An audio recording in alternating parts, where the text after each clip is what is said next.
மத்தியாசுடைய பையன் தான் ஹெகுதா, யூதா. தமிழ்ல சொல்லும் பொழுது யூதா. இந்த யூதா தான் இந்த படைகளை திரட்டி 175 பிசில அந்தியோகியஸ்க்கு விரோதமா வரார். ஆனா அவர் பேர் என்ன? யூதா. ஆனா இவர்கள் எப்படி அடிச்சாங்களாம்?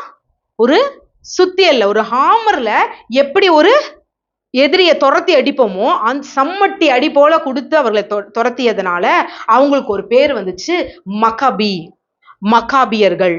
மக்காபி அப்படின்னா சுத்தியல்னு அர்த்தம். மக்காபின்னா என்னது? சுத்தியல்னு அர்த்தம். அதனாலதான் அவர் பேரு யூதா மக்காபி அப்படின்னு இருக்கும். மேக்கபஸ், இங்கிலீஷ்ல சொல்லும் பொழுது மேக்கபஸ். இந்த நீங்க வந்து நம்ம ரோமன் கேத்தலிக் பைபிள்ல பாத்தீங்கன்னா 1576 ஆண்டு கிறிஸ்துவுக்கு பின் 1576 ஆண்டுல ஒரு 6 புத்தகங்கள் ரோம கத்தோலிக்க திருச்சபையோட புக்ல இணைக்கப்பட்டுச்சு. அந்த இணைக்கப்பட்ட அந்த 6 புக்ல 2 புக் என்னன்னா, முதலாம் மக்காபியர், 2ஆம் மக்காபியர்னு 2 புக் இருக்கு. அந்த முதலாம் மக்காபியர் 4வது அதிகாரம் இந்த அனுக்கா பண்டிகையை எப்படி அவர்கள் ஆசரித்தார்கள் அப்படின்றது விளக்கங்கள் இருக்கு.